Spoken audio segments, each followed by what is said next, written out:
I'm Morgyn Wood, and here's your 8 minutes and 46-second recap on week 1 of searching for justice for George Floyd, the Derek Chauvin Trial.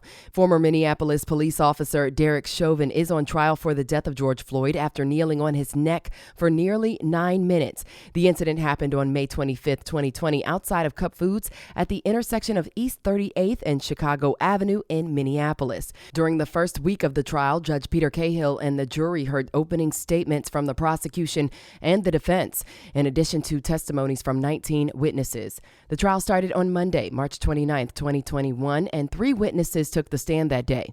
First was the 911 dispatcher. In her testimony, she labeled herself a snitch after notifying her superior of what she saw. I didn't know. You can call me a snitch if you want to, but we had the cameras up for 320's call. I don't know if they had used force or not. They got something out of the back of the squad, and all of them sat on this man. Next up on the stand was Alicia Euler. She worked at the Speedway gas station located on the corner of 38th and Chicago Avenue. In her testimony, she indicated that the police were, quote, messing with, end quote, George Floyd. Video from her cell phone capturing part of the incident was also taken into evidence and played for the jury. Donald Williams took the stand in a testimony cut short. He was the first one on the stand on Tuesday. Donald Williams is a mixed martial arts fighter who was at the scene. He indicated in his testimony that he called the police on the police from the scene that day and told them that he believed he witnessed a murder. 911, what's the address of the emergency? Officer 987 killed a citizen in front of a Chicago store. He just pretty much just killed this guy that wasn't resisting arrest. He had his knee on the dude's neck the whole time. Next on the stand was Darnella Frazier, the then 17-year-old, now 18-year-old witness who was walking to Cup Food store with her 9-year-old cousin to get a snack, and she started recording the video that ultimately went viral. I heard George Floyd saying, "I can't breathe, please get off of me. I can't breathe." He cried for his mom. He was in pain. It seemed like he knew. It seemed like he knew it was over for him. The jury also heard testimony from Frazier's 9-year-old cousin.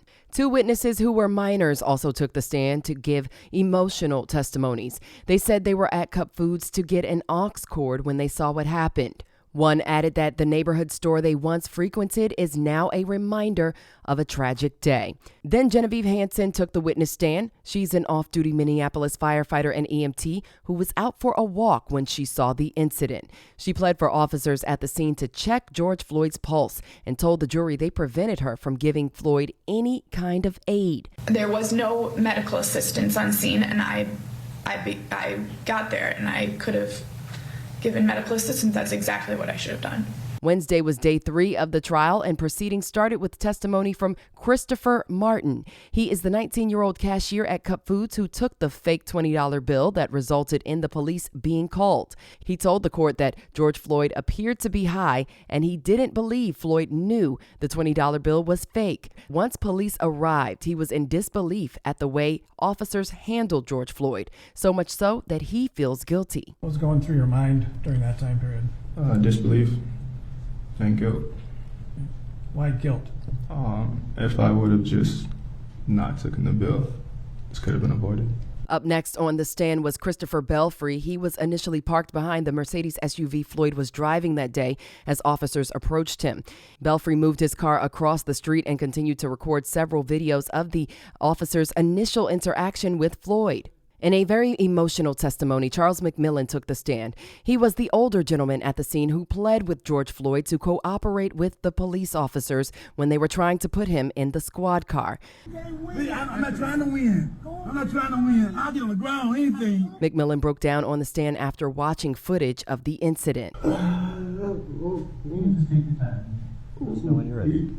Minneapolis Police Lieutenant James Rugel was the last to take the stand on Wednesday. He explained to the court how worn body cameras work, and footage from all 4 officers' worn body cameras were played for the jury. Step out of the vehicle and step away from me, all right?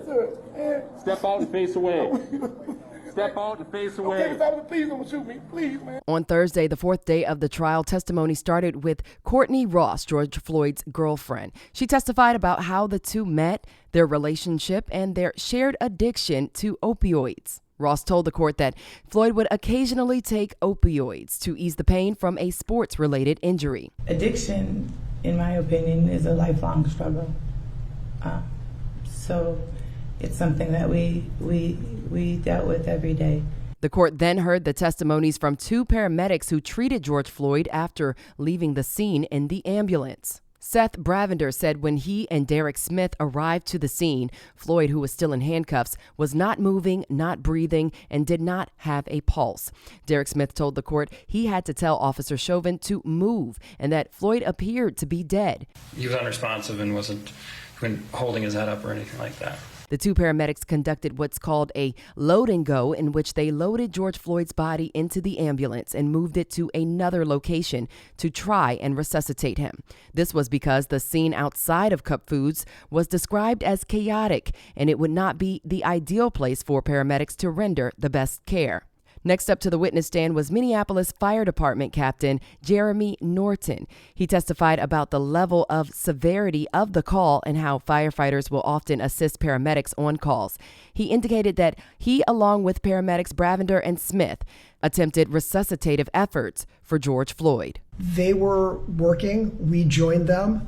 As part of their protocols, we did pulse checks multiple times from when we arrived until we arrived at the stateroom at HCMC. Did anyone ever find a pulse? No, ma'am.